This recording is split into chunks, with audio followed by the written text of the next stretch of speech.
Have you ever thought about what it would be like to go to school in another country? Not really. Well, why don't you keep watching? It'll tell you what it's like in South Korea.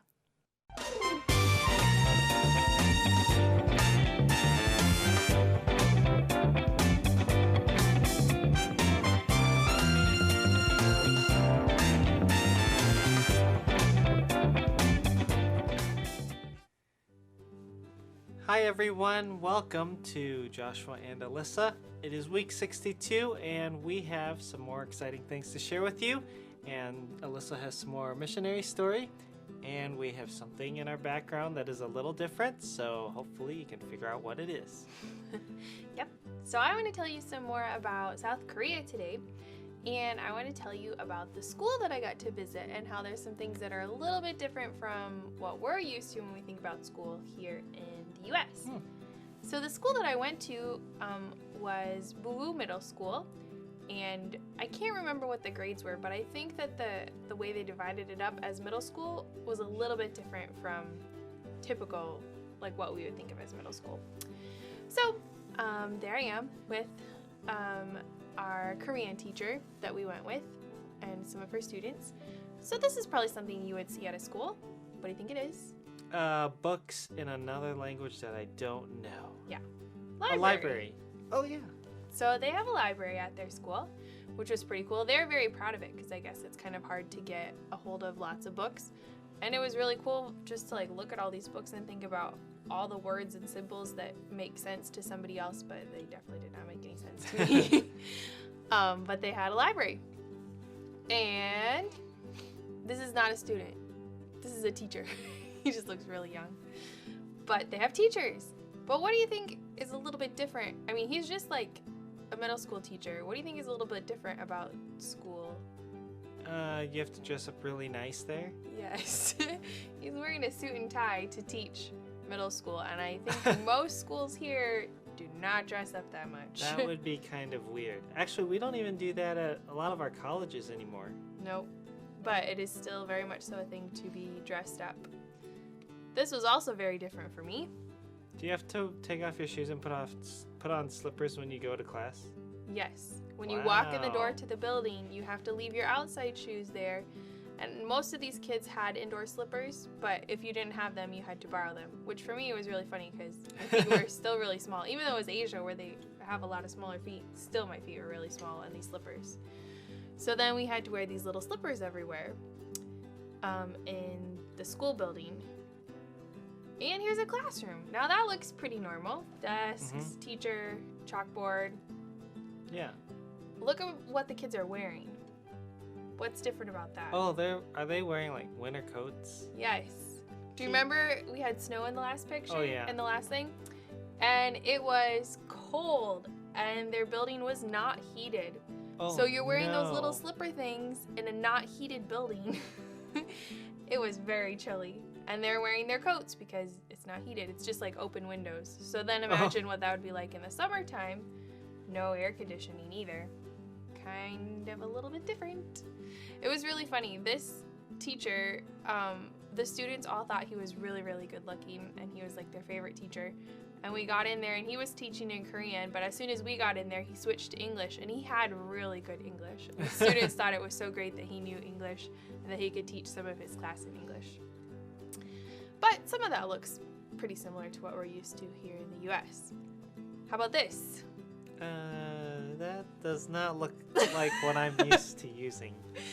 Nope. I was a little surprised too the first time I walked into the bathroom. I was like, what is this?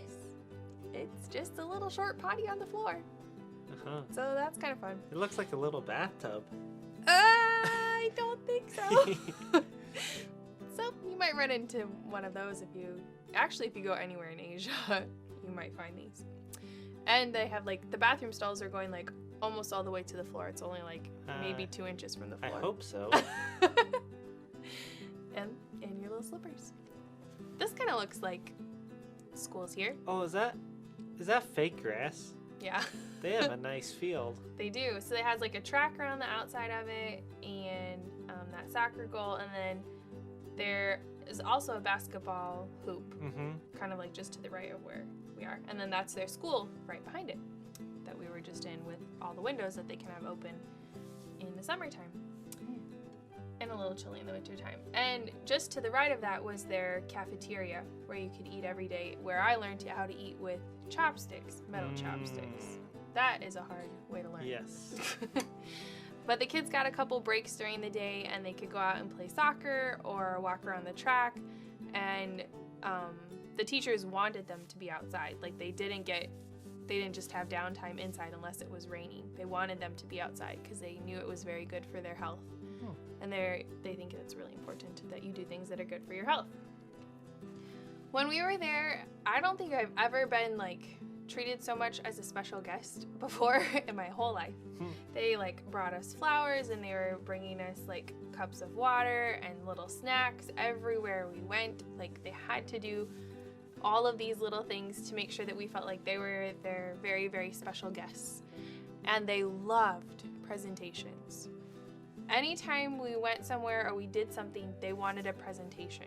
So they wanted you to get up and say what you thought about whatever you had experienced. So after we went to the temples, they wanted us to say what we thought about the temples and what we liked about them or what we didn't like about them, and they wanted you to tell them. That's interesting. Yeah.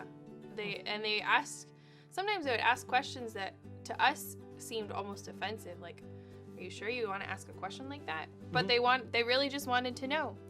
So at the end of the week, our teacher gave a presentation, and then each of the students that we brought with us from our school had to give a presentation too.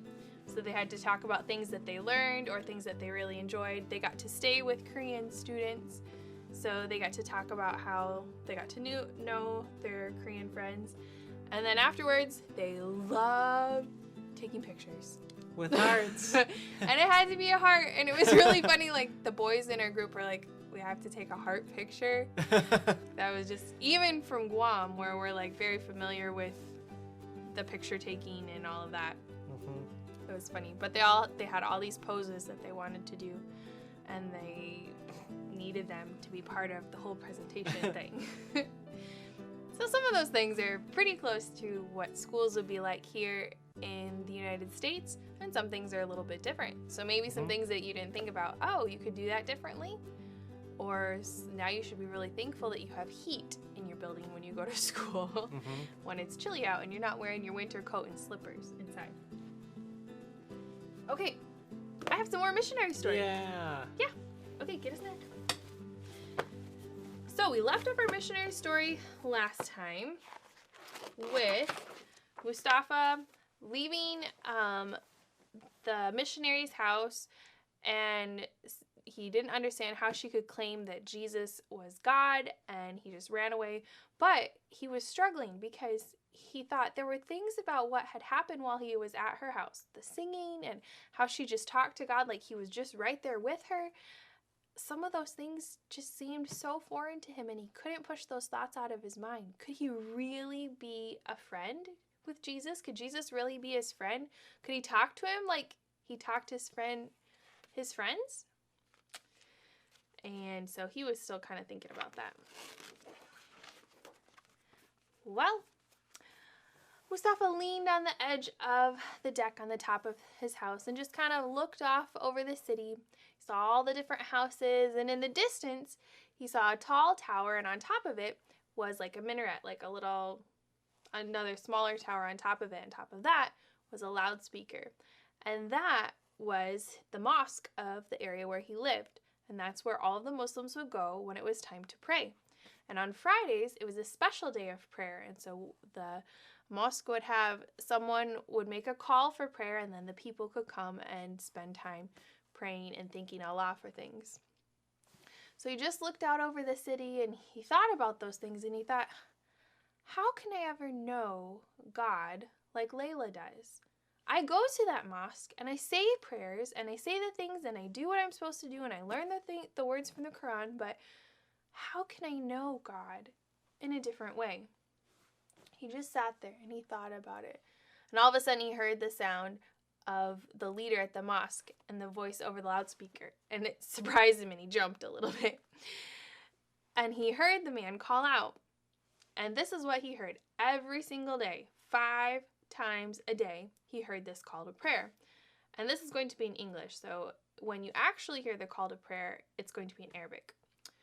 Allah is most great, Allah is most great. That's what the leader would call out from the loudspeaker from the mosque.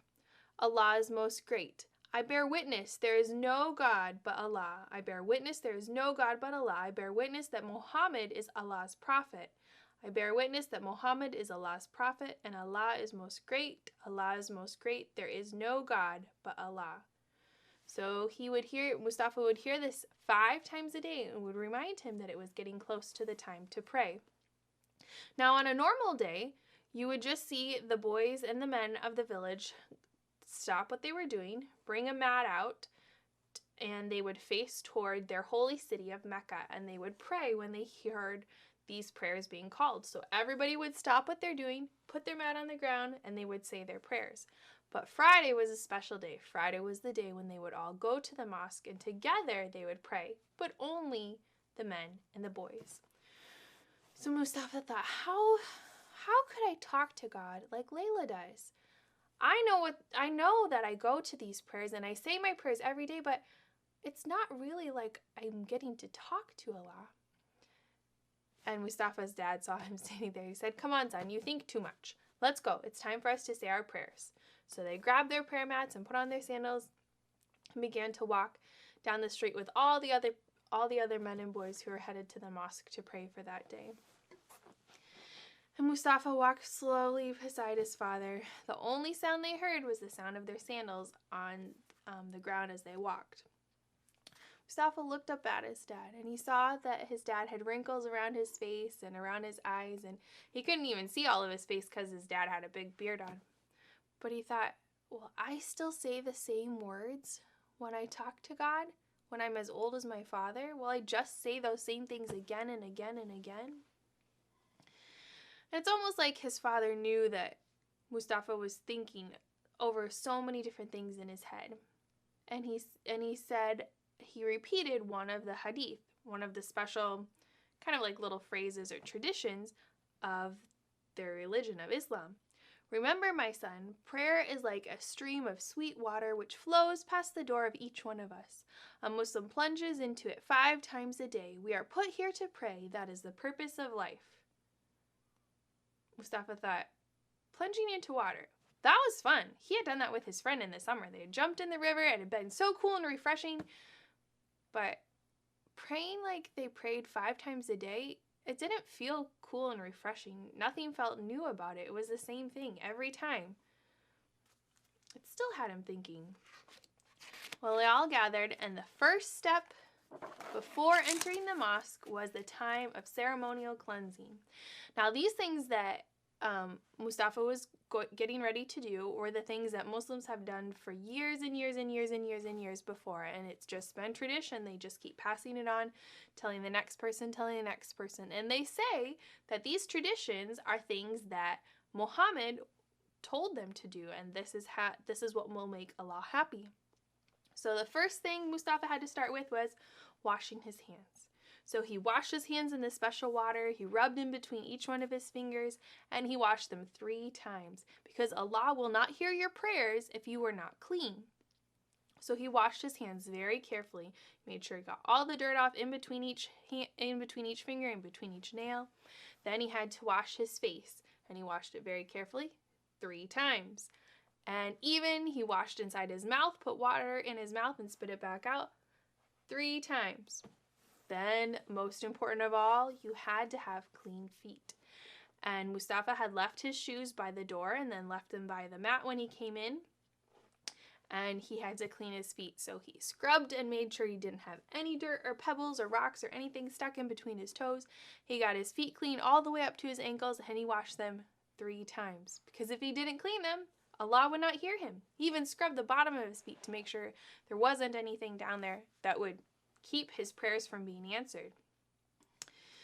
Well, he did all the things, and then he thought, well, what if I missed something? What if I didn't quite get clean enough? So he did one more time for everything. His hands, his face, even made sure he got his ears one more time, his feet, did all of those things, and he hoped hopefully this time Allah will hear my prayers and will respond. So he followed his father into the mosque with all the other men, with all the other boys, and they all laid out their mats on the floor and faced toward the holy city of Mecca. And that was the way they were all going to pray together. So they laid out their mats, they all sat down the same way on their knees, and they waited for the leader of the mosque to tell them what to do and to lead them in all their different things, all their different prayers. And their leader in their mosque is called an imam. And the imam will lead them in all the different things they're supposed to do. So first, they would say the beginning of their prayer, and it always started the same. Allah Akbar. And then they would keep going with all the different prayers, and they would say them together, and they would bow down as part of their prayers. And when they would bow, they would lean forward so far that their forehead would touch the floor. So Mustafa did it. He leaned forward as far as he could till his forehead touched the floor. But this time he was thinking, this wasn't how Layla had prayed. Layla had just closed her eyes and she had just begun to talk. Why can't I talk to God just like she did? And he was thinking, and then all of a sudden he realized it was probably time for him to sit up. And as it did, he realized he was late. He hadn't been putting all of his attention in his prayers. I've got to focus on these prayers. I've got to make sure that I do everything in the right time so Allah will hear me. But he realized it was empty. He was just saying the same words as everybody else around him, and it didn't mean anything. And tears began to flow down his cheeks, and he was really sad. He thought, I do these things, but nothing changes. I want to know who God is as a real person. I want to be able to talk to him. I've got to do something about it, he decided. After I'm done here, I'm going to go talk to that teacher, and I'm going to understand how I can talk to God like she does. So he made up his mind, and after the prayers were done, everybody rolled up their mats, and Mustafa's father was going to talk to the important people of the city like he did every single week, and they'd probably talk for hours and hours. So Mustafa asked if he could just leave, and his father said that was fine. So he quickly rolled up his mat, and he ran out of the area of the mosque because he knew he had to find out how he could talk to God. Well, he walked out the gate, and just as he walked out the gate, someone punched him in the back. He turned around with his fist, ready to punch back, and, Rashid, what are you doing here? It's his friend. Hey, why are you so jumpy? What are you doing? Mustafa said, well, not much. I just finished up at the mosque. Well, why don't you come with me? Let's go to the orange carts and steal some treats. I'm hungry. Ready? Let's go. Mustafa said, well, I think I want to do something else instead. I already have something in mind. Rashid said, but you just told me you're not doing anything. Well, do you remember when we went to that Christian Layla's house? Rashid said, yes. Mustafa said, well, she can talk to God in a way that I don't understand, and I think I want to know a little bit more about that. But you can't go to her. She's a foreign dog. Don't you remember? She doesn't know anything. She's confused about all the things about God and who he is. How about I'll come with you, and then we'll just go and make fun of her. Mustafa shook his head. No, I need to go alone. I need to talk to her. And he continued to walk off, and we'll have to come back next time to find out what they talked about and if he gets to learn how he can talk to God like Layla did. Cool. Yeah. All right. Today we are going to tell you about a couple people who did something really recently, and those two people are... Dun, dun, dun, dun, dun. They are... Oh, that's us! Yeah! Yeah! So we told you a few weeks ago that we are going down to Arizona to help with a good soil seminar with Alyssa's parents. And so now we are going to tell you what happened and how it went. Yep. So here's a picture of us on our 23-month anniversary in front of the church building as we were getting ready to go and help teach this seminar. So this was our third seminar that we have gotten to help teach, and Alyssa's dad did most of the teaching, but I also got to do some as well, and Alyssa and her brother David got to do the translating into Spanish because this church has Spanish speakers and English speakers, and they wanted the seminar to be in both languages. And so some of us spoke in English, and some of Alyssa and David. These people were super gracious. I think a lot of them understood a lot of English, but they just liked to hear it in Spanish just for clarification. So they helped out a lot. If we got stuck on a word somewhere in translating, they were super helpful. And this was their pastor. Yep.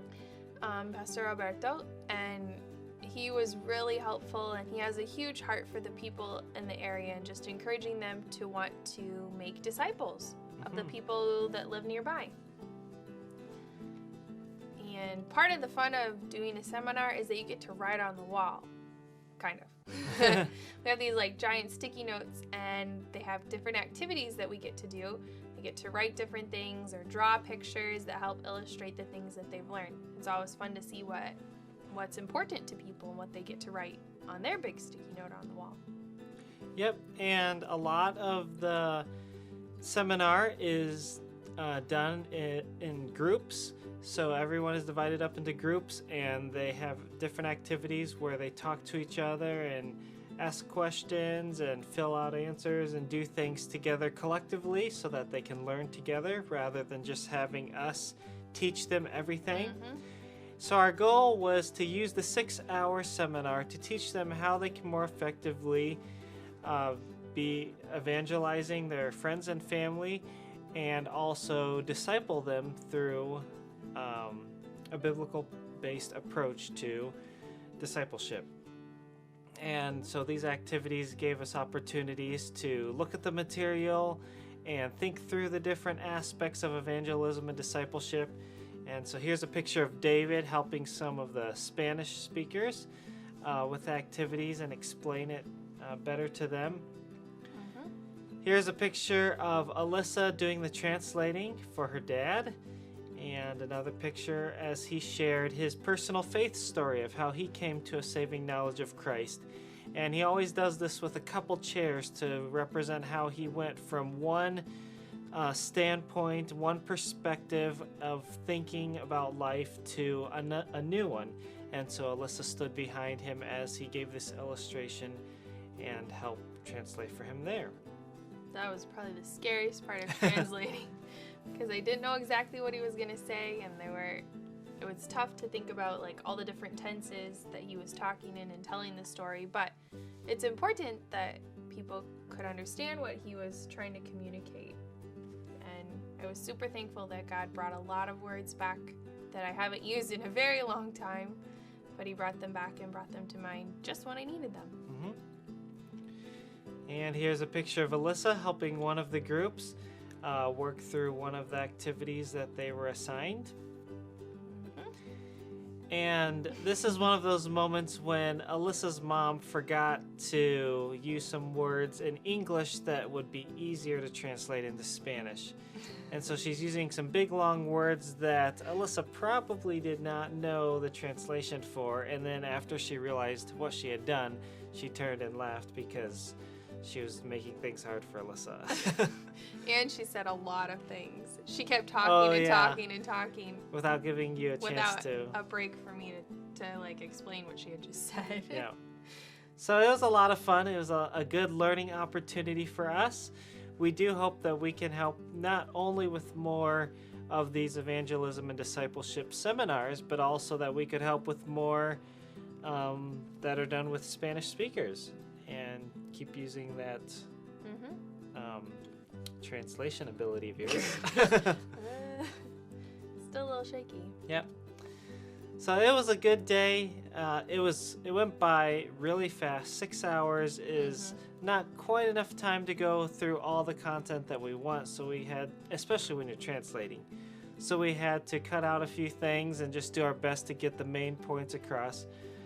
But we enjoyed it. It was a great ministry opportunity with friends who we knew at the church and with Alyssa's family.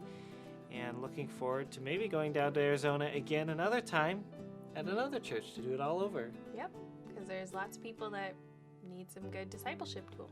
Yeah, so pray for that church now that they would be able to take the things that they learned and apply it to their ministry and see people come to know Christ and then incorporate it into their church as a result of the things that they have learned. Thanks so much for watching today. Make sure you come back next time so you can hear a little bit more about Korea, some more about our missionary story, and more about what God's doing somewhere in the world. Yeah, we will see you then. Thanks. Bye. Bye.